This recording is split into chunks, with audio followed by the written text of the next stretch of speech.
करतो उद्योगवर्धिनी आणि माझ्या वतीने. अ, उद्योगवर्धिनीच्या बाबतीत आपण आता राम सरांनी सांगितलं आणि कृषी विज्ञान केंद्राच्या माध्यमातून आणि माझा जो काही एक्सपर्टाइज आहे तो जास्तीत जास्त देण्याचा आपण गेल्या 2 वर्षापासून जसं लॉकडाऊन सुरू आहे तसं सुरू आहे. आणि त्याच्यातून बऱ्याच उद्योजकांना फायदा होतोय. आपण आज या वेबिनारच्या माध्यमातून फळं, भाजीपाला पर्टिक्युलरली यांच्या प्रक्रिया उद्योगाच्या काय अपॉर्च्युनिटीज आहेत, काय प्रॉब्लेम्स आहेत, थोडंसं ओव्हरलूक करणार आहे आणि कंप्लीट आपण प्रोसेसिंग विषय हा नंतरच्या ट्रेनिंगमध्ये आपला अ, होणार आहे. परंतु या अपॉर्च्युनिटीज दाखवल्यानंतर काही आपल्याला प्रश्न असतील तर ते आपण घेऊयात. एक अर्धा तास साधारणतः आपण 25 एक मिनिटामध्ये हे संपवूया. त्यानंतर मग प्रश्नोत्तर आणि इतर कोर्सच्या संदर्भातली डिटेल माहिती आपल्याला दिली जाईल.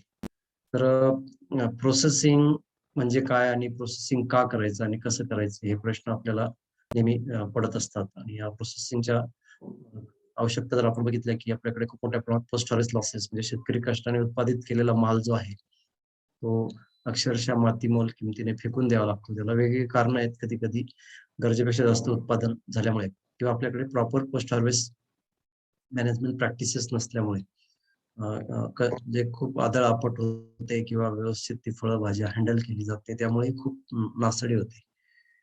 तर आपल्याला या प्रोसेसिंग करून जी काही सीझनल कमोडिटी आहे, पर्टिक्युलरली आंबा वगैरे एकाच हंगामात येतात. त्याला आपल्याला वेगळ्या फॉर्मॅटमध्ये प्रक्रिया आपली युक्त पदार्थाच्या माध्यमातून वर्षभर उपलब्ध करून घेता येऊ शकेल.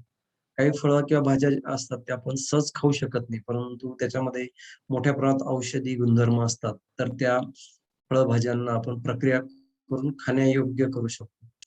अनेक फळभाज्यांमध्ये वेगळ्या प्रकारचे औषधी गुणधर्म असतात किंवा न्यूट्रिशनल एलिमेंट्स त्याच्यामध्ये असतात. तर चा आपल्या आहारामध्ये प्रक्रियायुक्त पदार्थांचा समावेश झाल्यामुळे ते न्यूट्रिशनही आपल्याला मिळू शकतं. आणि सर्वात मोठं आज आपली इकॉनॉमी सगळ्या ॲग्रीकल्चरवर अवलंबून आहे. तर कृषीपूरक उद्योग सुरू झाल्यामुळे याच्यामधून रोजगाराच्या असंख्य संधी आहेत कृषीपूरक व्यवसायातून. आणि या माध्यमातून ग्रामीण भागातली अर्थव्यवस्था तर देश पातळीची अर्थव्यवस्था इम्प्रूव्ह होण्यासाठी खूप मोठ्या प्रमाणात मदत होऊ शकते. कारण आपल्याकडे स्थानिक बाजारपेठांबरोबर निर्यातक्षम मार्केट सुद्धा खूप मोठं आहे. कारण आपल्याकडे जी काही फळं आणि भाज्यांमध्ये विविधता आहे, तर त्या फळं आणि भाज्यांना जगभरामध्ये खूप मागणी आहे. एकंदरीत जे काही राहणीमान लोकांचं आता बदललेलं आहे, वाढतं शहरीकरण या सगळ्या बाबींचा विचार करता प्रक्रियायुक्त पदार्थांची मागणी दिवसेंदिवस वाढताना आपल्याला दिसते आहे. तर याच्यात आपण काय करणार आहोत? तर प्रायमरी तर जे काही कारण आहे आपण प्रक्रिया करायचं ते म्हणजे त्याचं जे टिकण्याची जी क्षमता आहे, त्याला शेल्फ लाईफ आपण म्हणतो, ते आपण वाढवू शकतो. आणि जेव्हा सीझनमध्ये खूप उत्पादन होतं आणि ऑफ सीझनमध्ये ते मिळत नाही, त्यावेळेस ते उपलब्ध करून देऊ शकतो. तर जे काही वेगळ्या प्रकारची कारणं आहेत खराब होण्याची, जे काही सूक्ष्म जीवाणूंमुळे होते किंवा पाण्याचं प्रमाण जास्त असतं किंवा काही प्रॉपर हँडलिंग, स्टोरेज, पॅकेजिंग या सर्व बाबी आपण या प्रक्रिया प्रोसेसिंगमध्ये हँडल करून फळांचं जे काही एक विशिष्ट शेल्फ लाईफ आहे, ते 2, 5, 8 दिवसाचं असेल, तर ते काही महिन्यातून किंवा वर्षभर सुद्धा वाढू शकतो.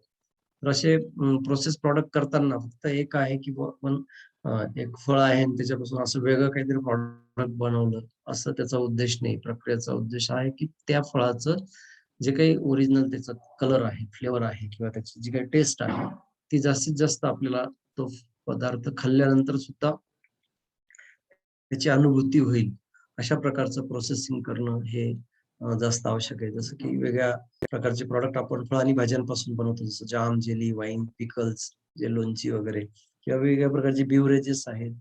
अ, अ, वाळवलेले, सुकवलेले, आंबवलेले पदार्थ आहेत. तर हे असंख्य अशी प्रक्रियायुक्त पदार्थ आपण त्याच्यापासून बनवू शकतो. तर हे प्रक्रियायुक्त पदार्थ तयार करताना जे काही आपण एक किंवा त्यापेक्षा जास्त फळं किंवा भाज्या किंवा त्या प्रक्रियायुक्त पदार्थांमध्ये विविध प्रकारचे आपण काही अ, बाबी ॲड करतो, तर ते एकमेकांमध्ये सहज इन्कॉर्पोरेट होणं गरजेचं आहे. जसं सॉसेस वगैरे आपण वापरतो आणि हे सगळं प्रोसेसिंग करताना सगळ्यात महत्त्वाचा जो घटक आहे तो म्हणजे कंझ्युमरची आवड, निवड आणि त्याच्या विश्वासाला किंवा त्याच्या चवीला आपण म्हणूया किंवा त्याच्या मागणीला आपण जर साथ दिली किंवा ते पुरवठा केला तर याला खूप भरपूर स्कोप आहे. जे एखादं भन्नाट प्रॉडक्ट आहे आणि ते अ, लोकांना आवडत नाही. तर उगाच ते त्यांच्या माथी मारण्यात अर्थ नाही. पण त्यांना जे ते खातात समजा एक प्रकारचं प्रॉडक्ट आहे, जाम असेल किंवा जेली असेल, पण त्यांना अजून एकच फळांचं मिळतं. तर विविध फळांचं कसं मिळता येईल, असं जे ॲक्सेप्टेबल प्रॉडक्टमध्ये आपण जास्तीत जास्त काम जर केलं तर त्यामध्ये मार्केट शेअर जो आहे तो आपण वाढवू शकतो.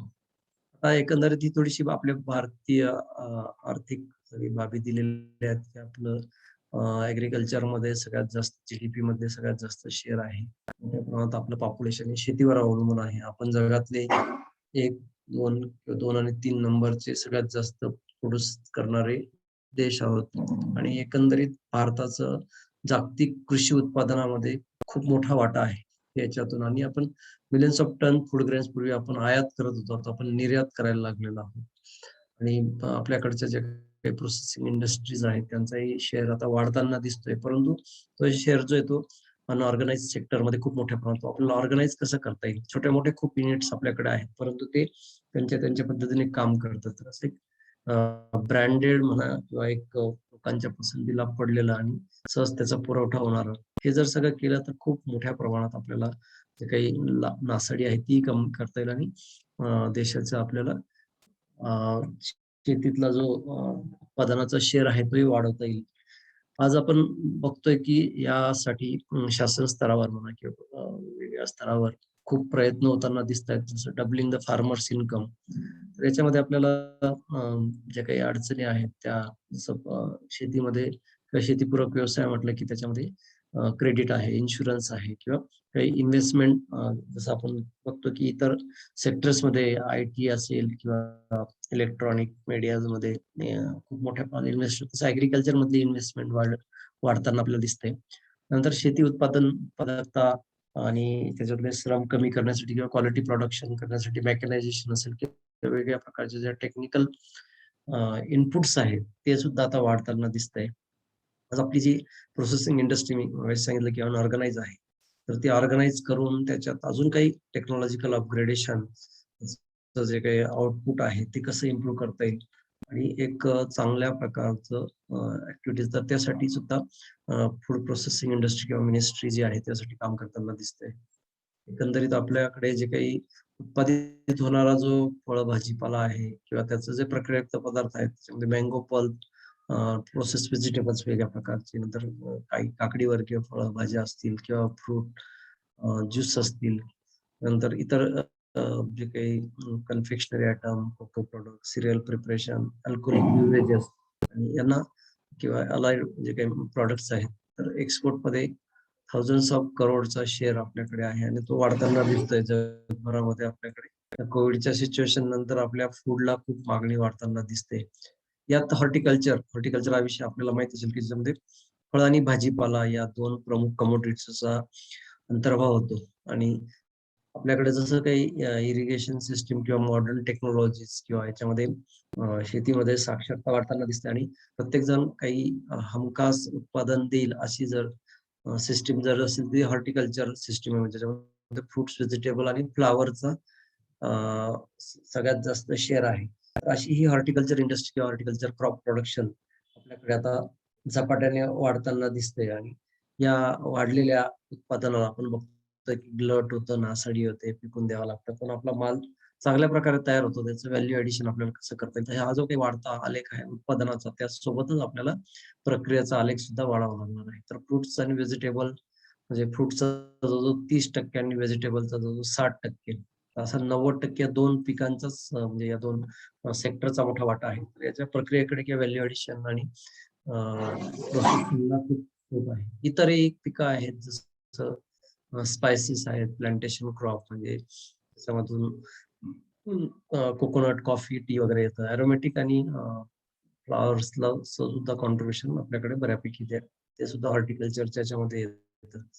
हॉर्टिकल्चर प्रोडक्शन जर आपण आकडेवारी बघितली पर्टिक्युलरली तुम्ही जर अपडेट अपेडाच्या वेबसाईटवर जर बघितलं किंवा एन-एस-बी नॅशनल हॉर्टिकल्चर बोर्ड, तर तिकडे दरवर्षी हजारो हेक्टरवरचं जे हॉर्टिकल्चर पर्टिक्युलर फ्रुट्स एंड व्हेजिटेबल्सचं वाढताना दिसतंय आणि ते त्याचा आलेख हा वाढताना दिसतोय. त्यामध्ये वेगळ्या प्रकारची भाजीपाला पिकं असतील, वेलवर्गीय पालेभाज्या, फळवर्गीय, कंदवर्गीय, तसेच वेगळ्या प्रकारची जी फळं आहेत प्रमुख त्याच्यात मँगो, सिट्रस, बनाना, ॲपल.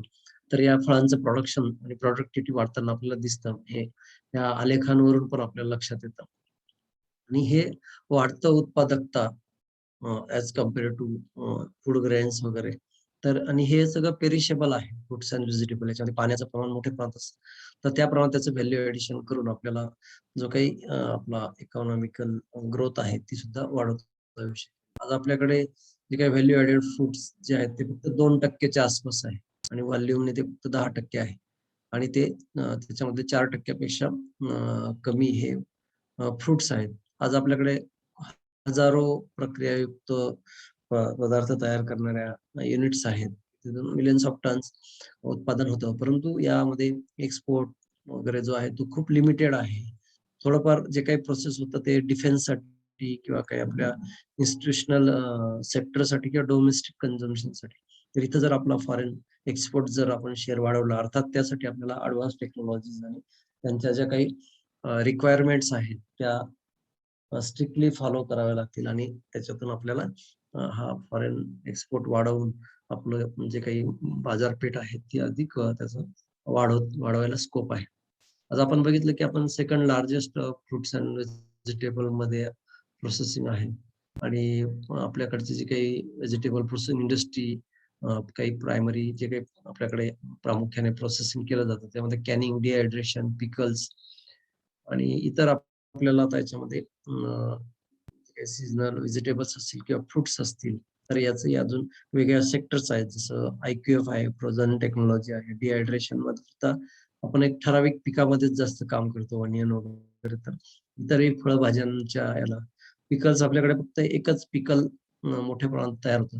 परंतु आपण जर बघितलं तर सर्व कंदवर्गीय भाज्या ज्या आहेत किंवा जसं मिरची वगैरे आहे किंवा काही फळं आहेत अजून लेमन वगैरे यांच्या सुद्धा पिकल्सला खूप डिमांड आहे. तर असे याच्यातही आपल्याला स्कोप आहे. तर मार्केटचं जर आपण बघितलं की फ्रूट अँड व्हेजिटेबल इंडस्ट्री जी आपल्याला एक्सपांड होताना दिसतंय, जे काही अहवाल येतायत, जे अॅन्युअल ग्रोथ रेट जर आपण बघितला तो वाढताना दिसतोय आणि त्यामुळे ही जी काही आपल्याकडे आर्थिक उलाढाल आहे ती सुद्धा वाढलेली आहे. पण आपल्याकडे जे काही युनिट्स आहेत, प्रोसेसिंग युनिट्स पर्टिक्युलरली कमर्शियल खूप कमी आहेत आणि जे काही आहेत ते स्मॉल स्केलवर आहेत. आपल्याकडे एवढं आपण उत्पादन घेत आहोत आणि आपला ग्रोथ रेट वाढताना दिसतोय, तरी सुद्धा आपण फक्त 2.2%च प्रोसेस करतो, की जे फिलिपाईन्स 78, चायना 23, युनायटेड स्टेट्स 65 म्हणजे यांच्याकडे मोर दॅन 50%च आहे. तर आपल्याकडचं जे अनऑर्गनाइज्ड सेक्टर्स आणि आपण जे काही जागतिक बाजारपेठांमध्ये त्यांचे जे काही गरजा आहेत, त्यांच्या गरजांना कॉम्पिटिट करण्याची गरज आहे. तर या सगळ्या एक्सपोर्ट अपॉर्च्युनिटीज आपल्याला ग्लोबली खूप आहेत. आपल्याकडचं जे काही जिओग्राफिकल एडव्हांटेजेस म्हणजे आपल्याकडे हवामान, जमीन ह्या सगळ्या आहेत. सर्व प्रकारचं हवामान आपल्याकडे प्रत्येक स्टेट्स मधलं जर आपण बघितलं आणि इतर देशांच्या मानाने आपल्याकडे ह्या सगळ्या भौगोलिक बाबी खूप आहेत. तर हे आपल्याला वाढवायला खूप स्कोप आहे. आणि रिटेल इंडस्ट्री आज आपण बघतोय की जागतिक बाजारपेठ ठीक आहे, एक्सपोर्ट आहे, परंतु आपलं देशांतर्गत जे काही रिटेल मार्केट आहे ते सुद्धा खूप आहे. उलट बाहेरच्या कंपन्या आपल्याकडे येऊन त्यांचे प्रॉडक्ट आपल्याकडे विकताना दिसतायत. आज आपण बघतोय की पूर्वी आपलं एकत्र कुटुंब असायचं, परंतु आता आपले छोटे-छोटे कुटुंब, तर या कुटुंबामध्ये आणि सगळे प्रोफेशनल काम, उद्योग, व्यवसाय करणारे, बिझी आणि शहरीकरण शहरात राहणाऱ्यांना अशा या प्रक्रियायुक्त पदार्थांची खूप डिमांड आहे. जी काही जीवनशैली बदलते आहे. तर त्या जीवनशैलीचा विचार करता अशा प्रकारे प्रक्रियायुक्त पदार्थ. आता याच्यात बऱ्याच जणांना किंवा ते प्रक्रियायुक्त पदार्थ आरोग्याला घातक असतात, ते खायला नको वगैरे असे पण आहेत. परंतु काही गोष्टी ह्या गरजेच्या आहेत. मग ह्या लोकांना घातक राहणार नाही किंवा ते आरोग्यवर्धक राहतील.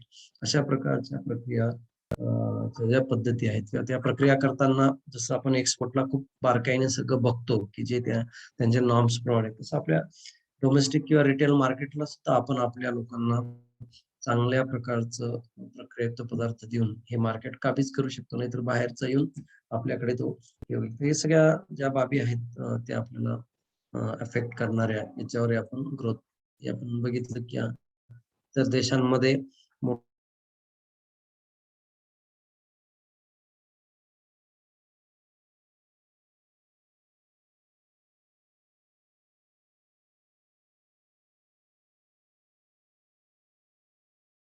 ढाल आपल्या देशांतर्गत किंवा आर्थिक याच्यामध्ये दिसतंय. जे की आपलं अनऑर्गनाइज सेक्टर 42% आहे आणि ऑर्गनाइज मध्ये 25% आणि स्मॉल स्केल मध्ये 33%. अनऑर्गनाइज स्मॉल स्केल जर बघितलं तर 75% शेअर हा या प्रोसेसिंग युनिट इंडस्ट्रीचा आहे. तर तो आपल्याला कसं अपग्रेड करता येईल. त्याच्यात जे जसे वेगळ्या सेक्टर्स आहेत तसे जे काही वेगळे प्रॉडक्ट्स आहेत प्रायमरी आपण जर बघितलं तर पल्प इंडस्ट्रीचा किंवा ज्यूस इंडस्ट्रीचा याच्यामध्ये 27% शेअर आहे. रेडी टू सर्व ज्याला आपण आरटीएस म्हणतो. पेय जे आहेत ते 13% आहे. पिकल्स मध्ये 12%, जाम जेली 10. इतर जे सिंथेटिक सिरप्स आहेत जे फळ आणि भाज्यांच्या याच्याने बनवले जातात ते 8% आहेत. स्क्वॅशेस 4% आहेत. टोमॅटो प्युरी 4, कॅनिंग व्हेजिटेबल 4 आणि इतर 18%. आता याच्यातही काही सेक्टर्स अजून वाढलेले आहेत. तर हे व्हॅल्यू एडिशन आपल्याला करताना त्याचा कलर, फ्लेवर आणि न्यूट्रिशनल व्हॅल्यूज तर आपल्याला करायचं आहे. प्रोसेसिंगला व्हॅल्यू एडिशन हा शब्दही मोठ्या प्रमाणात वापरला जातो कारण एखाद्या फळ आणि भाज्याचं जे बाजार मूल्य आहे ते आपल्याला इम्प्रूव्ह करतात. त्याच्यामध्ये ते करत असताना शेतकरी, उत्पादक आणि कन्झ्युमर या तिघांचा विचार केला गेला पाहिजे. त्याच्यामध्ये व्हॅल्यू एडिशन आपण जेव्हा करतो साधारणतः 3 सेक्टर्समध्ये किंवा 3 प्रकारे याच्यामध्ये आपण वर्गीकरण करू शकतो. जसं प्रायमरी, सेकंडरी आणि टर्शरी प्रोसेसिंग. तर प्रायमरी प्रोसेसिंगमध्ये क्लिनिंग, सॉर्टिंग, ग्रेडिंग आणि छानपैकी पॅकेजिंग, नंतर पल्प आणि ज्यूस एक्स्ट्रॅक्शन याचा समावेश होतो. आणि मग हे जे काही पल्प आणि ज्यूस एक्स्ट्रॅक्शन केलेलं आहे, तर त्याचं आपल्याला पुढे फर्दर प्रोसेसिंग जसं त्याचं सरबत आहे किंवा त्याचे स्क्वॅशेस आहेत.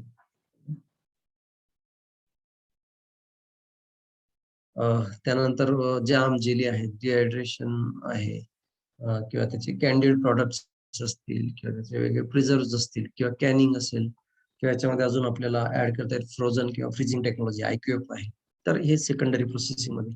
त्या पलीकडे जाऊन आपण ते ज्यूसचा कॉन्सन्ट्रेट्स असतील, ज्यूसच्या पावडर्स असतील किंवा त्याच्यापासून वेगळ्या प्रकारचे आंबवलेले वाईन्स असतील किंवा कन्फेक्शनरी किंवा मिल प्रोसेसिंग आयटम्स हे सुद्धा आपण त्याच्यामध्ये बनवू शकतो. आता व्हॅल्यू ऍडिशन होतं म्हणजे काय होतं की समजा एखादा ₹10, ₹20 किलोचा बटाटा आहे. त्याचं जर चिप्स केले तर ते ₹100 ते ₹200 किलो त्याचं बाजार मूल्य वाढतं. टोमॅटो जो ₹5-10 किलोचा आहे. त्याच्यापासून सॉस ₹60 ते ₹100 किलो आणि कॅन्डी जे आवळ्यापासून जो ₹15 ते ₹25 किलोचा आवळा आहे त्याची कॅन्डी 100, ₹200 ते ₹300 पर्यंत. आंबा जो 20 ते ₹60 किलोचा प्रक्रियेसाठी जो वापरतो तो आपण थोडासा साधारण ग्रेडचा वापरतो. तर त्यापासून आपल्याला व्हॅल्यू ॲडिशन करून त्याचा पल्प जो आहे तो ₹150 ते ₹250 किलो आणि त्याची आंबावडी वगैरे जी आहे ती ₹200 ते ₹400 किलो आणि जाम 150 ते 200. तर असं म्हणून याला व्हॅल्यू ॲडिशन हा शब्द वापरला जातो की त्याचं बाजार मूल्य जे आता व्हॅल्यू ॲडिशन किंवा प्रोसेसिंग किंवा त्याच्या सुरुवातीच्या स्टेप्स आहेत ते म्हणजे प्रॉपर हार्वेस्टिंग. बऱ्याच वेळा प्रक्रिया म्हणजे किंवा व्हॅल्यू ॲडिशन म्हणजे फक्त फळं, भाज्यांपासून ज्यूस, जाम, जेली, सरबत तयार करणं असं होत नाही. तर आपल्याकडे पोस्ट हार्वेस्ट जे हँडलिंग आहे म्हणजे पक्वतानंतर प्रक्रियेपर्यंत याच्यामध्ये सुद्धा खूप काही ऑपरेशन्स आहेत. त्याच्यामध्ये सुद्धा खूप अपॉर्च्युनिटीज कारण आज आपल्याकडे 80-90% फळं आणि भाज्या या फ्रेश फॉर्मॅटमध्ये सुद्धा खाल्ल्या जातात. हळू त्याचं जे काही प्रोसेस प्रॉडक्टचं कन्झम्पशन आहे ते हळू वाढताना आपल्याला दिसतं. त्यामुळे हार्वेस्टिंग प्रॉपर करणं, त्याचं ग्रेडिंग, क्लिनिंग, पॅकिंग, नंतर मग प्रोसेसिंग करणं आणि मग ते प्रोसेस प्रॉडक्टचं सेल्फ लाईफ किंवा स्टोरेज आणि हे सगळं प्रोसेसिंग करताना किंवा ॲग्रीकल्चरचं उत्पादन घेताना, हँडलिंग करताना, ग्रेडिंग, क्लिनिंग करताना त्याच्यातून खूप मोठ्या प्रमाणात वेस्ट बाहेर पडतो. तर हे वेस्टचं सुद्धा आपण बेस्ट करू शकतो, याचं व्हॅल्यू एडिशन करू शकतो. तर याच्यात खूप अपॉर्च्युनिटीज आहेत post harvest operations cleaning, sorting, washing, drying, grading, pre cooling packaging सुद्धा एक खूप मोठं सेक्टर आहे. रायपनिंग आज काय म्हणजे आंबा, पपई, केळीसारखी जी फळं आहेत, तर त्यांना आपल्याला पिकवण्याची गरज असते. पूर्वी ती अतिशय हानिकारक अशा रसायनांपासून पिकवली जात होती. तर ती आपल्याला इथिलीन चेंबर किंवा इथिलीन गॅसचा वापर करून अतिशय शास्त्रोक्त पद्धतीने जे की आरोग्यवर्धक किंवा आरोग्याला हानी होणार नाही अशा प्रकारच्या रायपनिंगमध्ये सुद्धा आपण काम करू शकतो. स्टोरेज फॅसिलिटीज आपल्याकडे खूप कमी आहे. तर याच्यासाठी आपल्याकडे स्टोरेज आहे, परंतु ॲग्रीकल्चरसाठी डेडिकेटेड ज्या ठिकाणी पर्टिक्युलरली फ्रुट्स एंड व्हेजिटेबल्ससाठी जे काही लो टेम्परेचर, आर्द्रता लागतं ते तशा स्टोरेज फॅसिलिटीज. ट्रान्सपोर्टेशनमध्ये सुद्धा खूप काम करण्याची गरज आहे. कारण आपल्याकडे ज्या ट्रक्समधून किंवा ज्या वॅगन्समधून इतर फिजिकल गोष्टी वाहतूक केली जाते, त्याच त्याच्यामधून आपल्याला हे खाण्यायोग्य फळं, भाज्या जे असतात, त्यामुळे हायजीन मेंटेन होत नाही.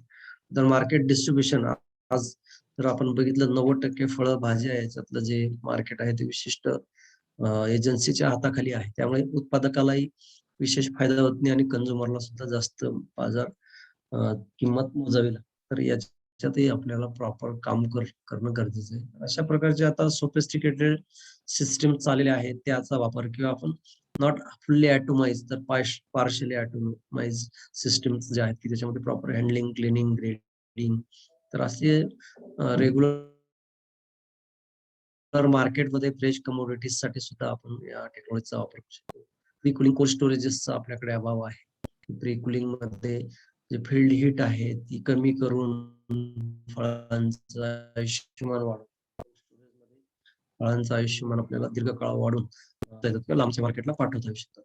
तर आपल्याकडे जी उत्पादित होणारी प्रमुख 30 ते 40 फळं आहेत विभागानुसार महाराष्ट्र राज्याचा किंवा भारताचा विचार केला तर आपल्याकडच्या व्हेरियल ॲग्रो क्लायमॅटिक कंडिशन्स आहेत. तर त्यातले जे काही प्रमुख फळं आहेत जसं आंबा आहे, याच्यापासून आपण पिकल्स, आरटीएस, जाम, जेली, स्क्वॅश करू शकतो. तसं आंब्यापासून असंख्य प्रॉडक्ट तयार केले जातात. म्हणजे कच्च्या कैरीचा सुद्धा स्क्वॅश किंवा आपण RTS, wine, syrup, squash, concentrate किंवा सुकवलेल्या डाळिंबाचा अनारदाना आपण करू शकतो. द्राक्षापासून वाईन, ज्यूस, आरटीएस, जेली किंवा सुकवलेले द्राक्षाचे मनुके, रेझिन्स आपल्याला चांगल्या क्वालिटीचे की जे लोकांना आरोग्यवर्धक राहतील असं.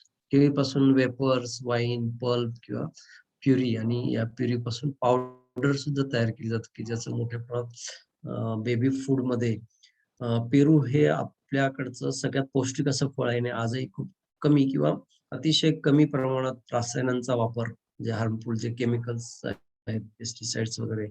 तर अशा या पेरूमध्ये जर तुम्ही न्यूट्रिशनल फॅक्ट्स जर बघितले तर खूप उपयुक्त असं फळ आहे.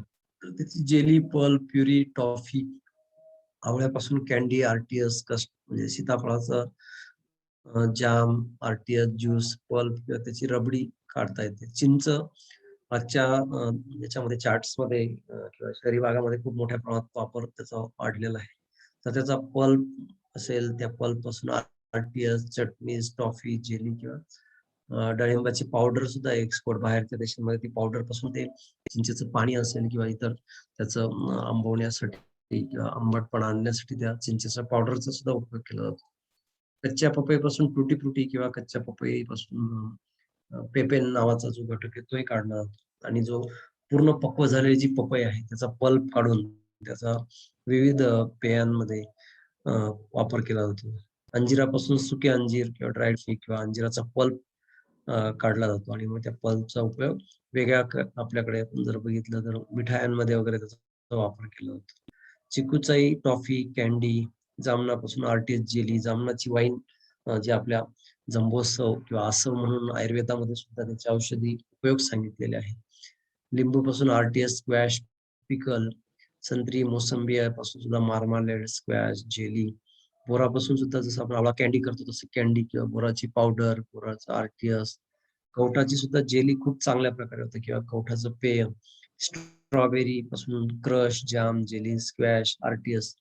तर अशी जी काही अजूनही इतर काही फळं आहेत त्या फळांपासून जसं कोकणात कोकम आहे, फणस आहे, यापासून सुद्धा आपण वेगळ्या प्रकारचे प्रक्रियायुक्त पदार्थ बनवू शकतो.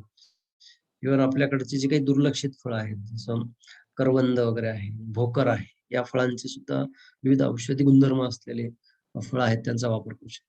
तर अशी असंख्य फळं आपल्याकडे ग्रो होतात.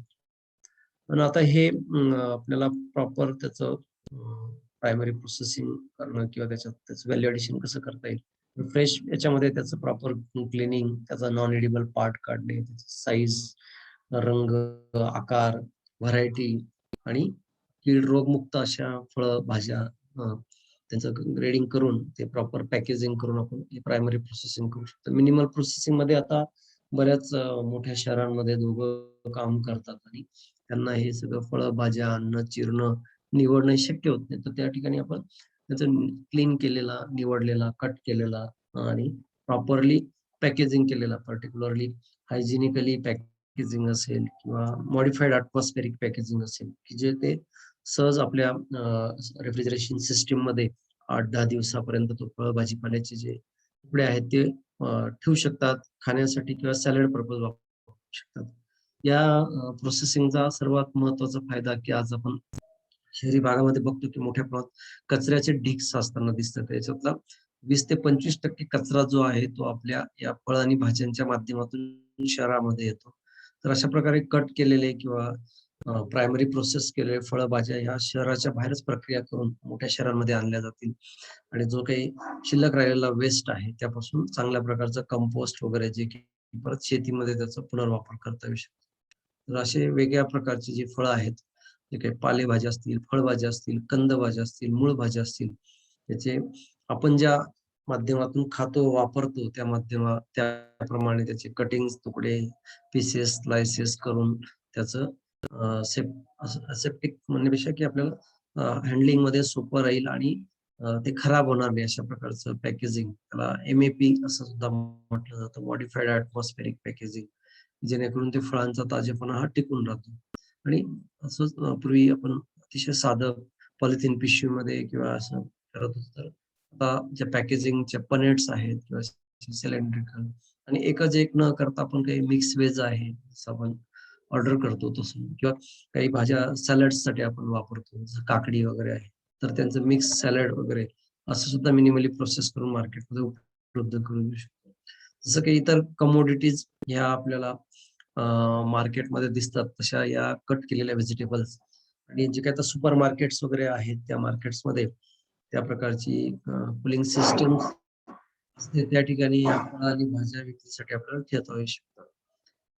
आता ह्या ज्या प्रोसेसिंग आहेत, त्याच्या वेगळ्या टेक्निक्स आहेत, जे की फिजिकल मेथड्सने प्रोसेसिंग केलं जातं. ज्यामध्ये सौम्य तापमान किंवा कमी तापमानाला फ्रीझिंग केलं जातं किंवा मायनस टेम्परेचरला स्टोरेज केलं जातं किंवा साठवलं जातं किंवा उष्णतेचा वापर करून जसं ब्लांचिंग वाफेची प्रक्रिया आहे, उष्णता देऊन पाश्चरायझेशन, स्टरलायझेशन किंवा पल्प वगैरे हा असेप्टिक बॅग्समध्ये पॅक केला जातो. तर इथं थर्मल हीट किंवा हाय टेम्परेचरचा वापर केला जातो. ही एक टेक्निक आहे.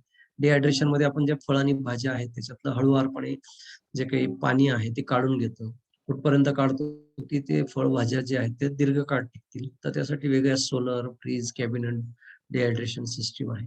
इरॅडिएशन ही एक सिस्टम आहे, की ज्याच्यामध्ये विकिरणांचा किरणांचा वापर जसं एक्स-रे वगैरे आपण काढतो त्या पद्धतीने आणि त्या फळ आणि भाज्याचं आयुष्यमान कमी करायला किंवा ते खराब व्हायला जे काही कारणीभूत घटक आहेत, त्याचं निराकरण आपण करू शकतो. कार्बोनेशनमध्ये आपण ऑक्सिजन कमी करून जो की सूक्ष्म जीवाणूंच्या किंवा सजीव विघटनाला कारणीभूत असतो, तिकडे आपण कार्बोनेशन करू किंवा त्या फळं, भाज्यांचे काही ज्यूस आहेत, त्यांचं घट्टपणा कॉन्सन्ट्रेट जसं आपण दुधाची बासुंदी किंवा मावा तयार करतो, तसं कॉन्सन्ट्रेट फॉर्ममध्ये सुद्धा आपण फळं, भाज्या हे करू शकतो. दुसरी टेक्निक आहे केमिकल्सचा वापर करून, जसं ब्राईन म्हणजे मिठाचा वापर करून आपण फळं, भाज्या ज्या आहेत, ते ब्राईन सोल्युशनमध्ये ठेवून साठवून ठेवू शकतो आणि मग त्याचा वर्षभर वापर करू शकतो.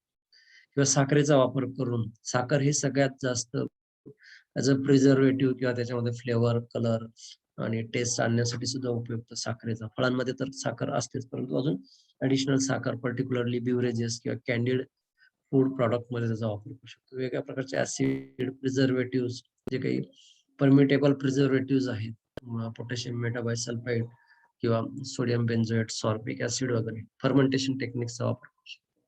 थर्मलमध्ये ब्लांचिंग, स्टीमिंग, पाश्चरायझेशनचा वापर करू शकतो.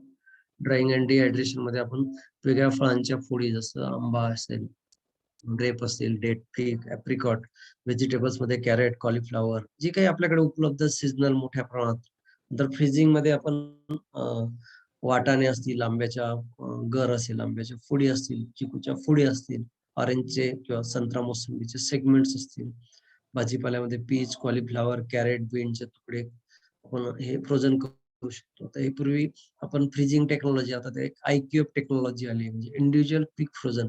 याच्यामध्ये प्रत्येक फळाचा तुकडा इंडिव्हिज्युअली फ्रोझन केला जातो आणि अतिशय क्विक केला जातो. म्हणजे 3 ते 5 मिनिटामध्ये -18°C टेम्परेचरला तो गोठवला जातो. त्याच्यातलं जे पाणी आहे त्यामुळे कोणत्याही प्रकारची फिजिकल इंजुरी फळभाज्यांना त्याच्या सेल्समध्ये होत नाही आणि त्या फळांमध्ये असलेले जे काही नॅचरल गुणधर्म आहेत ते मोठ्या प्रमाणात टिकून राहतात. अशी आपण फक्त पूर्वी वाटाणे वगैरेच आपण फ्रोझन करत होतो. तर आता जवळजवळ सर्व प्रकारच्या ज्या फळांना किंवा इव्हन होल फ्रुट्स आहेत, जसं आता इकडे आपण बघतोय की स्वीट कॉर्न वगैरे आहे, तर तो पूर्ण कॉर्नच्या कॉर्न आपण फ्रोझन करू शकतो.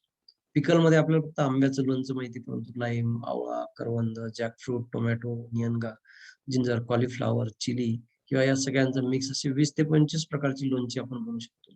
कॅन्डीमध्ये आपल्याला फक्त आवळा कॅन्डी माहिती, परंतु इतर जी फर्म अशी फळं आहेत किंवा ज्यांचे गर बऱ्यापैकी घट्ट आणि त्याच्यामध्ये शुगर सिरप वगैरे जाऊ शकतं, असे आवळा, बेल, पपया, करवंद, बोर, ॲपल, ॲशगॉड जो पेठा आग्र्याचा असतो तो सुद्धा एक कॅन्डीचाच प्रकार आहे. कॅरट, गाजराचं सुद्धा आपण करू, जिंजरचं आलेपाक सारखं आपण प्रॉडक्ट याच्यामध्ये बनवू शकतो. प्रोसेसिंगमध्ये सगळ्यात जास्त जे डिमांड असलेली इंडस्ट्री जी असते ती बिव्हरेजेस आहे. पण आज आपण बघतो की मोठ्या प्रमाणात आर्टिफिशियल फ्लेवर असलेले सॉफ्ट ड्रिंक्स मार्केटमध्ये, तर या सगळ्यांना आपण 100% पण मोठ्या प्रमाणात फ्रूट बिव्हरेजेसने, जसं ज्युसेस आहेत वेगळ्या फळांचे, रेडी टू सर्व्ह सरबत आहेत, नेक्टर आहे, स्क्वॅश आहे, क्रश आहे, सिरप आहे, कॉर्डियल, कार्बोनेट असंख्य फळांचे बिव्हरेजेस आहेत की त्याच्यामध्ये फळांचा पल्प, गर आणि साखर आणि ॲसिडचा प्रॉपर वापर करून ते दीर्घकाळ टिकवता येतात आणि आपल्याला ते काही आर-टी-एस डायरेक्ट सरबत म्हणून आपण सर्व्ह करू शकतो किंवा स्क्वॅश सिरपमध्ये आपण काही प्रमाणात गरजेप्रमाणे डायल्यूट करून त्याच्यापासून पेय आपण बनवू शकतो. आणि त्याला कार्बोनेशनची जर जोड दिली तर जे आता आपण बघतो की सॉफ्ट ड्रिंक्समध्ये ते बबल्स येतात आणि त्यामुळे लोकांना, यंग जनरेशनला त्याची एक ती पेय पिण्याची क्रेज असते. तसं सुद्धा आपण या फळांच्या गरांपासून, नैसर्गिक गरापासून बनवलेल्या फळांमध्ये कार्बोनेशन करू. तर फळांचे ज्यूस नाही तर भाजीपाला, भाज्या जसं टोमॅटो, कॅरट, जिंजर यांचे सुद्धा आपण पेय बनवू शकतो. आता हे सगळं करण्यासाठी काही याच्यामध्ये प्रतिबंध आहेत. प्रतिबंध म्हणण्यापेक्षा काही परवाने आपल्याला आवश्यक असतात. कारण हे जे काही प्रक्रियायुक्त पदार्थ आहेत त्यांचा आरोग्याशी संबंधित आहे. जसा एगमार्क आहे, एफ-एस-एस-आय आहे. एफ-एस-एस-आय हा सगळ्यात उपयुक्त आहे, हा गरजेचाच आहे.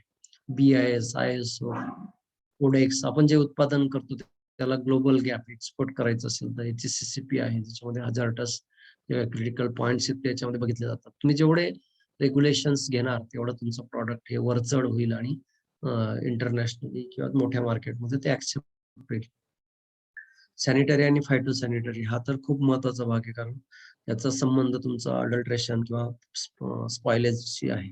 हे सगळं करण्यासाठी तुमच्याकडे चांगल्या एनालिटिकल लॅबोरेटरीज पाहिजे, गुड लॅबोरेटरी प्रॅक्टिसेस. हा जो आपला प्लांट आहे तो ॲज अ लॅब म्हणून, संशोधन केंद्र म्हणून काम केलं गेलं पाहिजे. तिथं अतिशय टापटीपणा, स्वच्छता आणि जे काही प्रोसेस प्रोटोकॉल आहेत, आपण जसं लॅबमध्ये एखादा एनालिसिस करतो ते ठरलेलं आहे. रक्तातले घटक असतील किंवा आज आपण कोरोनाच्या टेस्ट वगैरे बघतोय, की त्याच्यात एक सायंटिफिक प्रोसेस आहे. त्यानुसारच आपण करतो. तसं प्रोसेसिंग इंडस्ट्रीमध्ये होणं गरजेचं आहे. जे की खूप मोठा लॅक्यून आपल्याकडे आहे. आपण अंदाजेच बऱ्याच गोष्टी त्या तपासतो. गुड मॅनेजमेंट प्रॅक्टिसेस, आता तर मॅनेजमेंटचं जग आहे. कोणताही व्यवसाय म्हटला, की त्याच्यामध्ये तुमचं प्रॉपर मॅनेजमेंट पाहिजे. परंतु याला काही चॅलेंजेस किंवा म्हणूया आपण किंवा काही प्रॉब्लेम्स आहेत. एकतर आपल्याकडे ज्या व्हरायटीज आहेत फळ आणि भाज्यांच्या, या आपल्या खाण्याच्या कामाच्या आहेत. तर त्या आपल्याला त्यामुळे जे काही फायनल प्रॉडक्ट आहे, त्याच्यामध्ये आपल्याला युनिफॉर्मिटी मिळत नाही. जसं की त्याचे जे काही पॅरामीटर्स आहेत, टोटल सॉल्युबल सॉलिड्स, गोडी किंवा साखरेचं प्रमाण, साईज, कलर, फ्लेवर, नंतर बेसिक इन्फ्रास्ट्रक्चर फॅसिलिटीज आपल्याकडे अजून खूप कमी आहेत. आता व्यवसाय उद्योग, त्यातल्या त्यात प्रक्रिया उद्योग, तर त्यासाठी लागणाऱ्या बेसिक इन्फ्रास्ट्रक्चर्स कमी आहेत. जे काही युनिट्स आहेत त्यांची अतिशय कमी प्रमाणात युटिलायझेशन आहे आणि जे काही आपल्याकडे प्रॉडक्ट आहे त्याच्यामध्ये क्वालिटी कन्सिस्टन्सी कमी आहे. लिमिटेड अप्रोच आपला व्यवसायाकडे जाण्याचा आहे आणि आपल्याकडे लेटेस्ट इक्विपमेंटची पण कमतरता आहे. आपल्याकडचे विविध कायदे कानून स्ट्रक्चर जे आहे फायनान्शियल टॅक्स स्ट्रक्चर ते खूप कॉम्प्लिकेटेड आहे. आपल्या स्थानिक किंवा इंडियन मार्केटमध्ये डिमांड खूप कमी किंवा अतिशय स्लोली वाढताना दिसतं, जे की एक्सपोर्टला त्यांचं 80% 90% कन्झम्पशन हे प्रोसेस प्रॉडक्ट आहे. आपल्याकडे नवीन टेक्नॉलॉजी किंवा नवीन प्रॉडक्ट पटकन लोकांमध्ये ऍक्सेप्ट होत नाही. काही प्रोसेस प्रॉडक्ट खूप चांगले आहेत मार्केटमध्ये. जे काही कंझ्युमर आहे त्याचं प्रेफरन्स किंवा त्याची खरेदी करण्याची क्षमता हे सुद्धा चॅलेंज आपल्याकडे आहे. तर अशा प्रकारे प्रक्रियायुक्त पदार्थांना आपल्याकडे ऑपॉर्च्युनिटीज आहेत. त्या ऑपॉर्च्युनिटीजचा आपण संधीचा फायदा घेऊ शकतो. तर या संदर्भात आपल्याला काही प्रश्न असतील Ram? Yes sir, thank you. Thank you sir for wonderful guidance. आणि ऑडियन्स मध्ये आता ज्यांना क्वेश्चन्स आहे, प्लीज तुमचे सगळे क्वेश्चन्स चॅट बॉक्स मध्ये टाका. आम्ही तुमचे सगळे questions one by one cover करूयात. तर चॅट मध्ये टाकताना होस्ट सिलेक्ट करा आणि आम्ही तुमचे सगळे क्वेश्चन्स कव्हर करूयात. क्वेश्चन सुरू करण्याआधी आपल्यासोबत आपल्या previous participant Nanda Hinge madam join झालेल्या आहेत, ज्यांनी रिसेंटलीच आपला फ्रूट अँड व्हेजिटेबल प्रोसेसिंगचा कोर्स कम्प्लीट केला. सो मी मॅमला रिक्वेस्ट करतो की त्यांनी आपला एक फीडबॅक शेअर करावा आणि ओव्हरऑल कोर्सचा एक्सपिरियन्स काय होता ते पण सांगावा आणि तुम्ही आता काय प्लॅन्स असेल तर ते पण सांगावं. सो नंदा मॅम, तुम्ही आहात का तिकडे? हा, जस्ट अनम्यूट करा मॅम. हा सर, येतोय आवाज? हो, येस मॅम. हा, नमस्कार सर. सर्वांना नमस्कार. मी नंदा संदीपान हिंगे, गेवराई, जिल्हा बीड. आता आम्ही सध्या गेवराईमध्ये स्थायिक आहोत. माझं खूप दिवसापासून इच्छा होती की काहीतरी बिझनेस करावा, म्हणजे घरगुती स्वरूपात, ज्यात आपल्याला आवड आहे, किचन रिलेटेड किंवा शेती आहे आमची इथे गावाजवळ, त्या रिलेटेड असं काहीतरी कोर्स करावा अशी माझी खूप दिवसाची इच्छा होती. आणि हे युट्यूबवर मी सर्च करत होते की काय करू शकतो आपण. हे बघता बघता मला उद्योगवर्धिनीचे काही कोर्स बघायला मिळाले आणि त्याबद्दल मी भरपूर माहिती पण घेतली.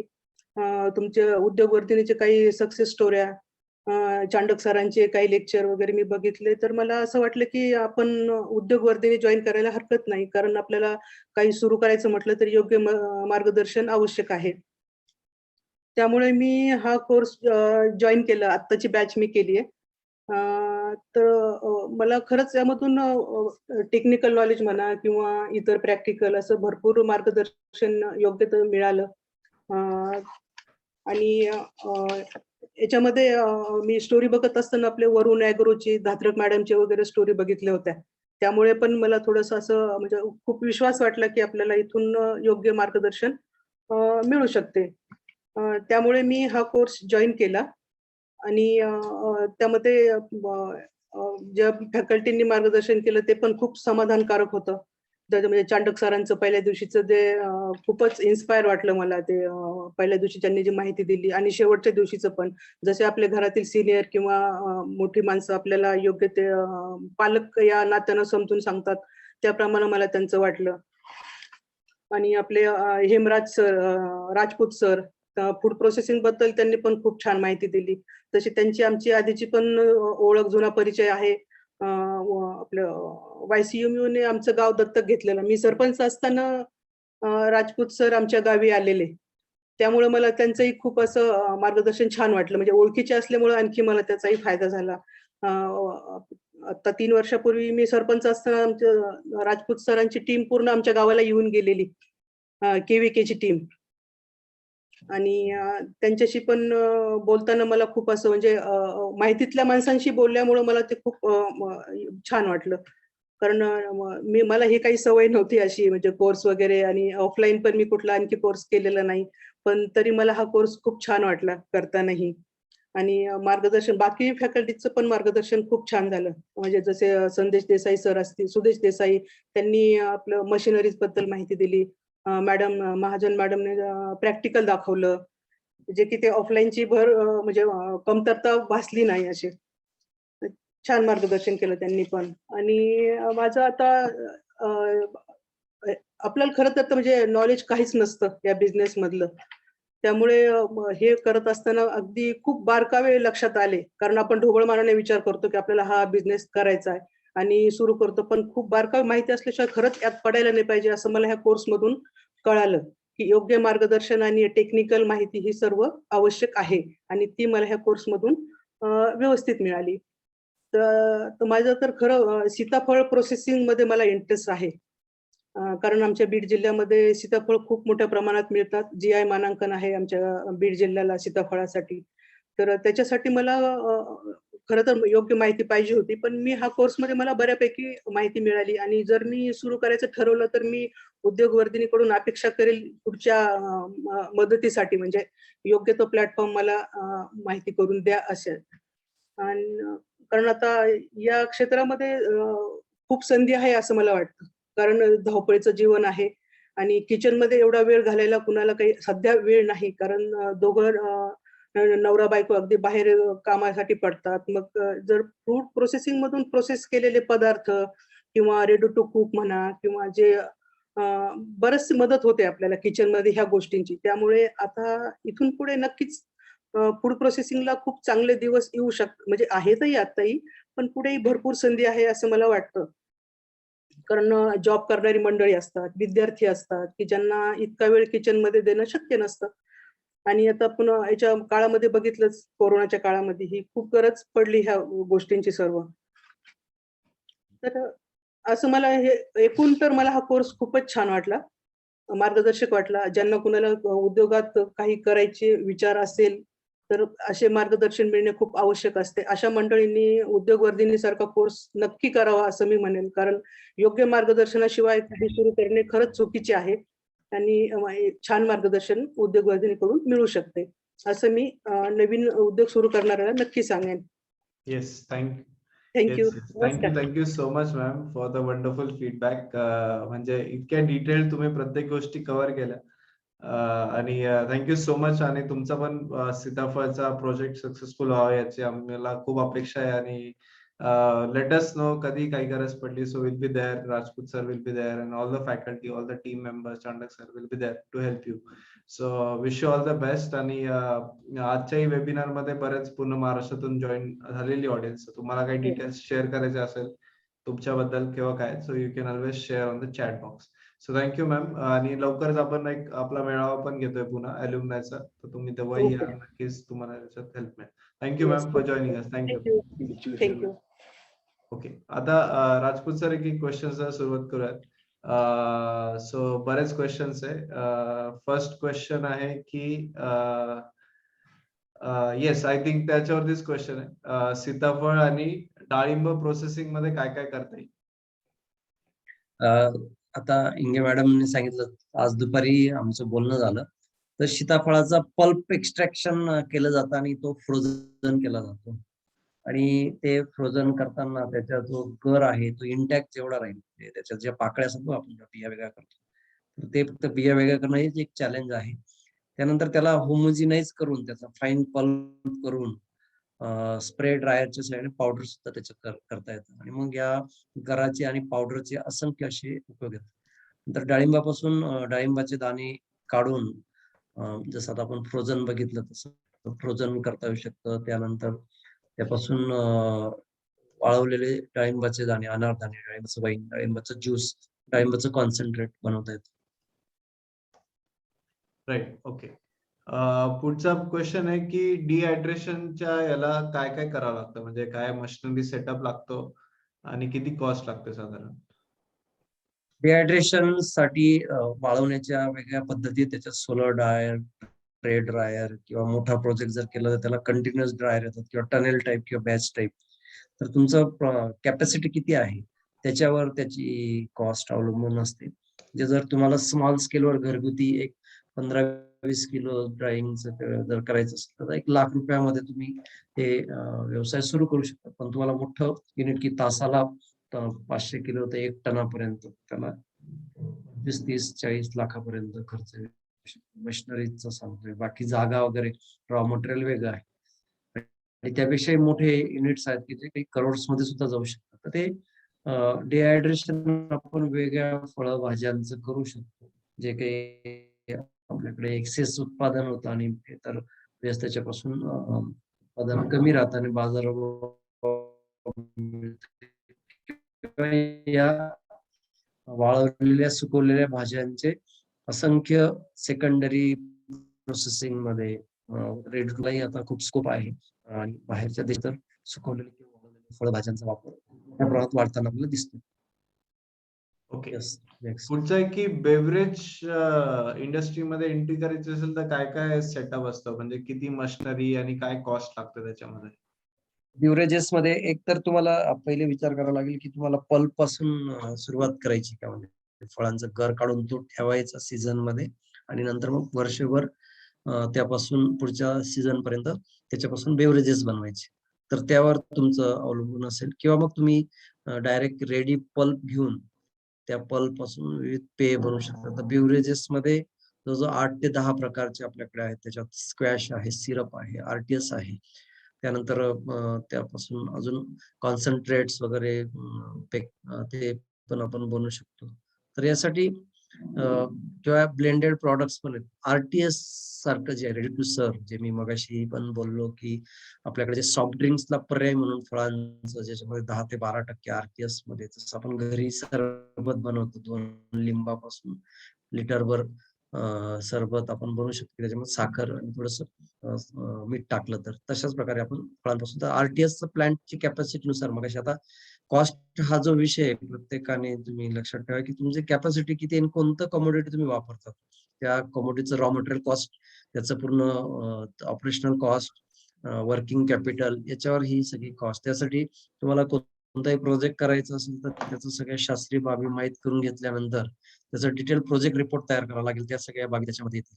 तर त्यावर ती कॉस्ट अवलंबून असतं. छोट्यातलं छोटं तुम्हाला जर आरटीएसचं युनिट आणि फुल्ली ऑटोमॅटिक म्हणण्यापेक्षा काही पार्शली मेकॅनिकल सिस्टीम्स वगैरे वापरून जर करायचं म्हटलं तर एक 5-1 लाखामध्ये तुम्ही दिवसभरामध्ये 200 ते 300 लिटर बिव्हरेजेसचं प्लांट त्याच्यामध्ये उभारू शकता. ओके. जिंजर मध्ये काय काय प्रोसेस करता येते? जिंजर मध्ये आता आपण बघितलं की ते वाळवलेलं त्याचं सुंठ बनतं किंवा जिंजरची पावडर सुद्धा करू शकतो किंवा त्याचं कॅन्डी आलेपाक पण ज्याला सॉरी त्याचं बनवू शकतो. आणि अजून त्याचे अर्क वगैरे काढून ते सुद्धा त्याचा वापर मेडिसिनल पर्पज किंवा इतर फर्दर प्रोसेसिंग मध्ये त्याचा वापर केला जातो. ओके. पुढचं आहे की ओझोनायझेशन आणि मायक्रो फिल्ट्रेशन, त्याच्यावरती थोडं काही गाईड करू शकतात का, एक्झॅक्टली काय असतं ते? आता आपण बघतोय की फ्रुट्स अँड व्हेजिटेबल्स मध्ये मोठ्या प्रमाणात केमिकलचा किंवा पेस्टिसाइडचा वापर केला जातोय.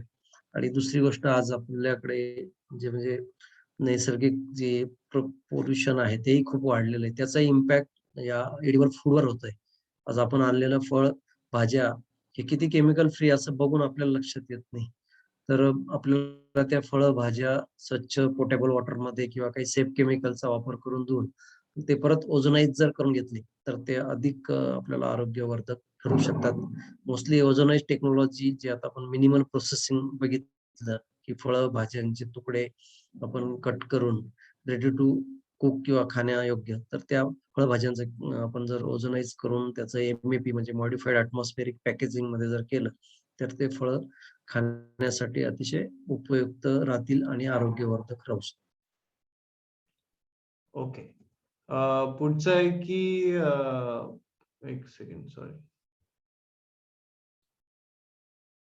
हा, तर बरेच जणांचे प्रश्न आहे की प्रॅक्टिकल नॉलेज कसं मिळेल, आणि तर बेसिकली आम्ही तुमचे सगळे याच्यामध्ये लाईव्ह ऑनलाईन आम्ही तुम्हाला हे सगळं शिकवतो, आणि प्लस याच्यामध्ये बरेचसे सरांकडे व्हिडिओज आहे. एक आम्ही लाईव्ह ऑनलाईन प्रॅक्टिकल पण घेतो, जो डिहायड्रेशनचा जो टॉपिक आहे त्याच्यामध्ये आम्ही तुम्हाला लाईव्ह प्रॅक्टिकली मशिनरीज वरती कसं सेटअप करतात ते तुम्हाला लाईव्ह प्रॅक्टिकल दाखवतो त्याचं. आणि सरांकडे सगळे इंडस्ट्रीचे व्हिडिओज आहेत, जे इंडस्ट्रीची प्रोसेस चालते, जे घरगुती प्रोसेस चालते, ते प्रोसेस स्टेज वाईज सगळ्यांचे सगळे व्हिडिओज आहेत, तर ते तुम्हाला एकदम प्रॅक्टिकली पुन्हा याच्यामध्ये गायडन्स मिळणार. पल्प आणि बाकी प्रोसेस्ड फूडचा मार्केट कसं आहे, आणि म्हणजे सुरुवातीला आपण कसं मर्चंट शोधायचं किंवा सुरुवातीला मार्केटिंग कसं करायचं, हाच एक इन जनरल क्वेश्चन. नाही, मार्केटिंग तर हा एक आपण म्हणतो ना, एक रिसर्चचा भाग असतो. आज आपण मार्केटिंगचे वेगळे फंडे बघतो किंवा मार्केट डेव्हलपमेंटचे जे बघतोय, तर जाहिरात असते, प्रदर्शनांमध्ये भाग घेणं असतं किंवा छोटे-मोठे फेस्टिव्हल्स होतात किंवा काही कॉन्फरन्सेस, सेमिनार्स होतात ते. प्लस आपण थोडं मार्केट सर्च म्हणजे पर्सनली मार्केटमध्ये फेरफटका मारल्यानंतर काय प्रॉडक्ट मार्केटमध्ये लोकांना काय आवडतं? म्हणजे आपण पूर्वी सॉस, केचअप जर बघितलं तर 1 किलो, अर्धा किलोची बॉटल आता ते ₹1 चे ₹2 पाउच पण मिळतात. जे आपल्याला एकाच सँडविचला पाहिजे तसे मिळतात. तर ह्या अशा ज्या काही डेव्हलपमेंट्स आहे, तुम्हाला मार्केट स्वतः बघून लक्षात येईल किंवा वेगळ्या जे काही प्रोसेसिंग इंडस्ट्रीज आहेत, ते जे काही लॉन्च करतात किंवा आज आपण जाहिरात वगैरे बघतो. तर या सगळ्या माध्यमातून आणि तुम्हाला खूपच मोठ्या इंडस्ट्रीज जायचं असेल सेटअपमध्ये, तर तुम्हाला काही अशा कॉर्पोरेट एजन्सीज आहेत, की ते प्रोव्हाईड द डेटाबेस किंवा मार्केट इन्फॉर्मेशन किंवा सर्व्हे करून तुम्हाला त्या सर्व्हेच्या आधारात त्याचं एनालिसिस करून एखादा प्रॉडक्ट लॉन्च करता येऊ शकतं किंवा त्या त्या एक्झिस्टिंग प्रॉडक्टमध्ये काहीतरी नाविन्य आपल्याला आणता येऊ शकतं. तर असं हे मार्केटिंगचा विषय आहे. तो स्वतः जेवढं त्याच्यामध्ये जाणार तेवढं आपल्याला नॉलेज मिळेल आणि त्या बेसिसवर आपण आपल्या प्रॉडक्टचं मार्केट डेव्हलप करू शकतो. राईट. आता मी पुढचे क्वेश्चन घेणार आधी काही लोकांचे कोर्सचे क्वेश्चन आहेत ते क्विकली कव्हर करतो. तर हा पूर्ण आपला लाईव्ह ऑनलाईन कोर्स आहे. याच्यामध्ये तुम्हाला सगळ्या प्रॉडक्ट्स वरती लाईव्ह ऑनलाईन प्रॅक्टिकल गाईडन्स मिळणार आहे. हेमराज राजपूत सर तुम्हाला फर्स्ट वीक मध्ये म्हणजे हा टोटल 3 वीक्सचा कोर्स आहे. याच्यामध्ये फर्स्ट वीक मध्ये एक्स्ट्रॅक्शन आपण पल्प कसं काढायचं, त्याचे ज्यूस कसे करायचे याच्यावरती कव्हर होणार आहे. त्याच्यानंतर काय काय प्रिझर्वेटिव्ह लागतात याच्यामध्ये. त्याच्यानंतर बेव्हरेज इंडस्ट्री वरती होणारे मग स्क्वॅश, सिरप, आरटीएस त्याची काय प्रोसेस आहे, काय त्याला प्रिझर्वेटिव्ह लागतात, काय मशिनरी लागते, हे सगळं याच्यामध्ये डिटेल कव्हर होणार आहे. मग टोमॅटो ज्यूस आहे किंवा सॉस आहे, केचप आहे, चटणी आहे, याच्यावरती पण तुम्हाला डिटेल गायडन्स मिळणार आहे. फ्रूट बेव्हरेजेस वरती काय काय पाश्चरायझेशन करावं लागतं, प्रिझर्वेटिव्ह काय असतात, लाईफ कशी वाढवायची, हा याच्यात कव्हर होणार आहे. त्याच्यानंतर डिहायड्रेशन आणि कॉन्सन्ट्रेशन वरती स्पेशल फोकस असणार आहे. डिहायड्रेशन हा सगळ्यात ट्रेंडिंग अपॉर्च्युनिटी. तर याच्यामध्ये काय काय तुम्हाला रजिस्ट्रेशन लागतात, काय मशिनरी लागते, त्याच्यानंतर काय काय प्रोडक्ट्स तुम्ही डिहायड्रेट करून बनवू शकतात, हे पूर्ण डिटेलमध्ये कव्हर होणार आहे. आणि त्याच्यानंतर कॅनिंग आहे, ज्याच्याने बेसिकली तुम्ही कॅनिंग करून काय काय करू शकतात, स्पॉइलिंगने फूड स्पॉइल नको व्हायला याच्यासाठी काय काय करू शकतात. रेफ्रिजरेशन आणि फ्रीजिंग टेक्निक्स आहे. मग IQF टेक्नॉलॉजी आहे, रेफ्रिजरेशन आहे. हे याच्यामध्ये डिटेलमध्ये कव्हर होणार आहे. पेक्टिन प्रोडक्ट्स जे असतात जॅम, जेली, पिकल्स, त्याच्यानंतर काय काय प्रिझर्वेटिव्ह लागतात, पिकल्समध्ये काय काय प्रिझर्वेटिव्ह असतात किंवा काय कशी प्रोसेस आहे, हे तुम्हाला डिटेलमध्ये गाईडन्स मिळणार आहे. जे इंडस्ट्री लेव्हलवरती होतात याच्या ज्या रेसिपीज आहे, हे सुद्धा आम्ही याच्यामध्ये शेअर करणार आहे. कोर्स मटेरियल तुम्हाला पूर्ण डिटेल शेअर होणार आहे. ते तुम्ही नक्कीच बघू शकता. आणि एक आमचा बिझनेस वरती पूर्ण एक आठवडा असतो, ज्याच्यामध्ये आम्ही तुम्हाला बिझनेस कसं चालू करायचा म्हणजे चांडक सर तुम्हाला याच्यात गाईड करणार आहे. अहुजा सर जे तुम्हाला याच्यामध्ये टेक्नॉलॉजीज काय आहे, कुलकर्णी सर एक्सपोर्ट कसा करायचा ते गाईड करणार आहे. गव्हर्नमेंटच्या स्कीम सबसिडी काय काय असतात, प्रोजेक्ट रिपोर्ट कसा बनवायचा, हे सुद्धा याच्यामध्ये कव्हर होणार आहे. याच्यामध्ये सप्लाय चेन मॅनेजमेंट वरती आहे, की प्रोडक्शन प्लॅनिंग कसं करायचं, डिजिटल मार्केटिंग कसं करायचं आणि त्याच्यानंतर मार्केटिंग कसं करायचं, म्हणजे कस्टमर्स कसे मिळवायचे, हे तुम्हाला याच्यामध्ये कोर्समध्ये कव्हर होणार. तर हे सगळे मेंटर्स आहे. तुम्ही नक्कीच यांचा डिटेल सिलेबस बघू शकतात आमच्या कोर्स पेज वरती. तर इकडे तुम्ही बघू शकतात. ऑलरेडी लिंक चॅट बॉक्स वरती बघितलेली आहे, टाकलेली आहे. आणि जे नंदा इंगे मॅडम रेफरन्स देत होते, तर हे सगळे सक्सेस स्टोरीज आमच्या इकडे बघू शकतात. तर सो इकडे धात्रक मॅडम आहे किंवा सुजाता शेळके मॅडम आहे किंवा अरुणा देवरे आहे, प्रणव सांगवे, सगळ्यांनी कोर्स केल्यानंतर आज चांगल्या मोठ्या प्रमाणात बिझनेस करतायत.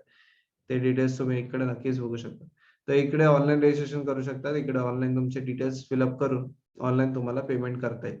आणि इकडे आमच्या फीडबॅक्स बघू शकतात, जे आमच्या ग्रुपमध्ये टाकलेले आहे किंवा जे आमच्या कोर्समध्ये आहे, Google चॅनलवरती ते बघू शकतात. आणि इकडे पण सुद्धा फीडबॅक व्हिडिओज तुम्ही सगळ्यांचे बघू शकता.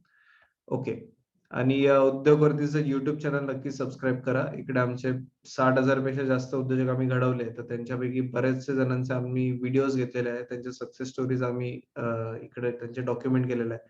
कसं त्यांनी काम केलं, काय नाही. तर हे तुम्ही नक्कीच उद्योगवर्तीच्या YouTube चॅनलवर बघू शकता. आणि आमच्या वेबसाईटवरती आमच्याबद्दल अधिक माहिती मिळवू शकता, उद्योगवर्ती.com वरती. ओके. सो आता पुढचे क्वेश्चन आहे. सो याच्यामध्ये क्वेश्चन्स आय थिंक की तुम्हाला पल्प वरती नक्कीच याच्यामध्ये गायडन्स मिळणार आहे. पल्प कसं करायचं काय नाही ते तुम्हाला कव्हर होणार आहे या कोर्समध्ये. त्याच्यानंतर लेमन ज्यूस आणि पेक्टिन वरती पण गायडन्स होणार आहे, राईट? बरोबर ना राजपूत सर? हा, याच्यावरती लेमन लेमन ज्यूस म्हणजे प्रोसेसिंग आपण वेगळ्या बिवरेजेस मध्ये करणार आहोत. राईट. ओके. सो लेमन आणि हे तुम्हाला याच्यामध्ये होणार आहे. फ्रूट पल्पचे सगळे प्रॅक्टिकल्स आणि फ्रूट पल्प पण याच्यामध्ये डिटेलमध्ये कव्हर होणार आहे. हम्म. लिंबू प्रोसेसिंग करून काय काय प्रोडक्ट बनवू शकतात असा एक क्वेश्चन आहे. लिंबूचं म्हणजे जेवढे लिंबू वर्गीय फळ आहेत, संत्रा, मोसंबी याचं स्क्वॅश, सिरप आणि कॉन्सन्ट्रेट हे जास्त प्रमाणात तयार करता येऊ शकतं. त्याचं जास्त बेव्हरेजेस मध्ये प्रोसेसिंग केलं जातं आणि पिकल्स म्हणजे कागजी लिंबू पिकल्स आपण करू शकतो. किंवा आता पुढे ऍडव्हान्स मध्ये जाऊन या ज्यूस पासून पावडर, लेमन पावडर किंवा आपण बघतो रसना वगैरे मध्ये ऑरेंज वगैरेची पण पावडर असते ते सुद्धा बनवता येऊ शकते. आणि त्याचं जे साल वगैरे असते त्या सालपासून काही इसेन्शियल ऑइल्स एक्स्ट्रॅक्शन सुद्धा करता येऊ शकते. राईट. बनानाचं काय करू शकतो? बनानाचे चिप्स पण बनतात, जे काही बी-सी ग्रेडचे असतात त्याच्यापासून वेगळ्या प्रकारचे, आणि मग त्या चिप्स पासून विविध फ्लेवरचे चिप्स मसाल्याचे वगैरे करता येऊ शकतात. बनानाची जी पिकलेली केळी आहे तिच्यापासून प्युरी तयार केली जाते, जसं आपण पल्प म्हणतो तसं प्युरी. नंतर त्या बनानाच्या पोळी करून त्या डिहायड्रेट करून त्यापासून पावडर सुद्धा बनवता येऊ शकते. राईट. आणि याच्यापासून काय करू शकतो? पेरू पासून. आणि पेरू पेरू पासून जेली पासून पण काही बनते का? जेली पेरूवरून? हो, पेरू पासून खूप चांगली जेली बनते, कारण पेरूमध्ये पेक्टिनचं प्रमाण जास्त आहे. त्यानंतर पेरूच्या कॅन्डी सुद्धा आपण बनवू शकतो, जसं आपण आवळा कॅन्डी बघितली तसं पेरूची कॅन्डी बनवू शकतो. पेरूच्या सगळ्यात जास्त डिमांडिंग जे आहे ते पेरू पल्प आणि पल्प पासून त्याचा ज्यूस किंवा बेव्हरेजेस जे आहेत त्याला खूप डिमांड आहे. आणि पेरू हे फळ खूप पौष्टिक आहे. त्याच्यामध्ये रसायनाचा वापरही खूप कमी प्रमाणात केला जातो आणि त्याच्यात तुम्ही जर बघितलं की त्याला नॅचरल फ्लेवर आणि अरोमा आणि टेस्ट आहे. पेरू आपण जर व्यवस्थित खाऊन बघितला तर आपल्याला लक्षात येतं हे सगळे गुणधर्म त्याच्यात आहेत. आणि त्याचं सीड सोडलं की मॅक्सिमम पार्ट हा एडिबल आहे. त्यामुळे त्याच्यात वेस्टही कमी जातं आणि आपल्याकडच्या ज्या व्हरायटीज आहेत त्या चवीला, आणि पेरू हे फळ वर्षातून 2 वेळा याचं उत्पादन मिळतं. त्यामुळे पेरू प्रोसेसिंगलाही भरपूर स्कोप आहे. राईट. आणि डाळिंब पासून काय करू शकतो? डाळिंबापासून मगाशी सांगितलं, अनारदाना, सुकवलेले डाळिंबाचे दाणे किंवा फ्रेश डाळिंबाचे दाणे काढून एरियल सेपरेशन त्याला म्हणतो, आणि त्याचं एम-ए-पी जसं आपण फळभाज्यांचे तुकडे करून मॉडिफाईड ॲटमॉस्फेरिक पॅकेजिंग करू शकतो तसं, किंवा फ्रोझनही करता येऊ शकतं. डाळिंबाचं ज्यूस, कॉन्सन्ट्रेट, वाईन हे पण प्रॉडक्ट बनवतो. राईट. ओके. आणि शेवटचे 1-2 प्रश्न घेतो आता मी. पुढचा ऑलरेडी आपण वेळेकडे आलो आहात, तर शेवटचा 1-2 क्वेश्चन.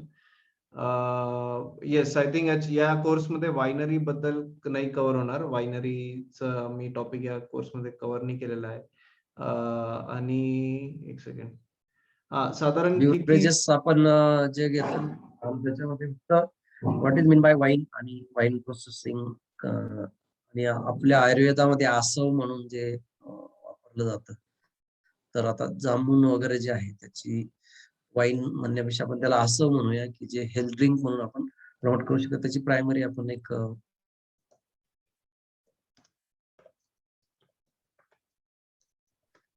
राईट. माहिती beverage. Borobar. Yes. I think we have covered all the questions. So thank you everyone for joining us live. ज्यांना आजचा क्वेश्चन, आजचा वेबिनार पुन्हा बघायचा असेल, तुम्ही उद्योगवर्धींच्या वेबसाईट वरती जाऊ शकतात. इकडे फ्रूट अँड व्हेजिटेबल प्रोसेसिंगचा जो टॉपिक आहे, म्हणजे जो कोर्स पेज आहे, इकडे तुम्ही रेकॉर्डिंगला सिलेक्ट केला. इकडे हे वॉच लेटेस्ट वेबिनार इथे तुम्ही सिलेक्ट केला तर तुम्ही आजच्या वेबिनारची रेकॉर्डिंग पुन्हा बघू शकतात. आणि इकडे तुम्ही ऑनलाईन रजिस्ट्रेशन करू शकता. तुमचे डिटेल्स ऑनलाईन फिलअप करून पेमेंट करू शकता. एक शेवटचे 2 क्वेश्चन आहे रेडी जो ऑलरेडी आलेले होते चॅट बॉक्स मध्ये जे मिस आउट झाले. रेडिएशन करू शकतो का आपण डिहायड्रेशन मध्ये? रेडिएशन हे इरेडिएशन हा शब्द वापरला जातो प्रोसेसिंग मध्ये आणि इरेडिएशन हे मोस्टली जे काही फ्रुट्स अँड व्हेजिटेबल जे आहेत ते निर्यात करण्यापूर्वी किंवा त्याचं स्टोअर करण्यापूर्वी की जे खराब होतात किंवा त्याला कीड लागते यासाठी इरेडिएशन टेक्नॉलॉजी वापरली जाते. फक्त ती टेक्नॉलॉजी जी आहे तिच्या वापराला मर्यादा आहेत आणि त्या शासकीय कंट्रोल खाली आहेत. जसं आता आपल्या नाशिकमध्ये लासलगावला ती टेक्नॉलॉजी आहे, वाशीला आहे. तुमचा प्रॉडक्ट तुम्ही तिथून इरॅडिएट करून स्टोअर करू शकतात किंवा एक्सपोर्ट करू शकतात. असं करता येऊ शकतं. आता गव्हर्नमेंटचं चाललंय की पीपीपी मॉडेलमध्ये कॉर्पोरेट्सला काही रेस्ट्रिक्शन्स कारण इरेडिएशन त्याच्यामध्ये युरेनियम हा किरणोत्सारी पदार्थ वापरला जातो. तर ते काही लिमिटेशन्स आहेत. पण ही टेक्नॉलॉजी आता प्रूव्ह आहे आणि इरेडिएट केलेले आंबे आपले आता आपण यूएसला एक्सपोर्ट सुद्धा करतो. Yes, thank you sir. आणि अजूनही आमच्या उद्योगवर्धिनी वेबसाईट वरती आम्ही बरेच कोर्सेस घेतो फूड रिलेटेड. तर फ्रूट अँड व्हेजिटेबल प्रोसेसिंग आहे, पॅकेजिंग वरती आमचा सेपरेट कोर्स आहे, डेअरी, बेकरी याच्यावरती पण आमचे वेगवेगळे विषय आहे आणि क्लाउड किचन पण आमचा एक कोर्स आहे. तर ते तुम्ही नक्कीच फूड रिलेटेड एक कोर्स बघू शकता आणि बाकीचे बरेच course. So thank you everyone for joining us live आणि thank you so much Rajput sir for wonderful guidance. ज्यांना कोर्स करायचा असेल आता थर्सडे पासून बॅच चालू होते आणि लिमिटेड ऑडियन्स असल्यामुळे तुम्ही डिरेक्टली अनम्यूट करून पण क्वेश्चन विचारू शकतात या कोर्समध्ये आणि या कोर्समध्ये पूर्ण डिटेल तुम्हाला याच्यामध्ये गायडन्स मिळतं. शेवटचा आय थिंक एक लास्ट क्वेश्चन, व्हीट ग्रासला कुठे मागणी असते असा एक क्वेश्चन. व्हीटग्रास हा मेडिसिनल आहे. त्याचं पूर्ण रस त्याला घेऊन तो डिहायड्रेट करून तो वापरतात. ते आयुर्वेदाच्या किंवा मेडिसिनशी संबंधित आहे. एखादे कोणी मेडिसिनल प्रॅक्टिशनर जे रिकमेंड करतात तर त्यांच्याशी कॉन्टॅक्ट करून त्यांना त्यांच्या मागणीप्रमाणे आपण पुरवठा करू शकतो. Yes. Thank you everyone. Have a good night. And thank you so much Nanda ma'am for joining us for wonderful feedback. And thank you all audience for wonderful questions. Thank you. Thank you. Thank you. Good night. Bye. Thank you, sir. Yes, thank you ma'am.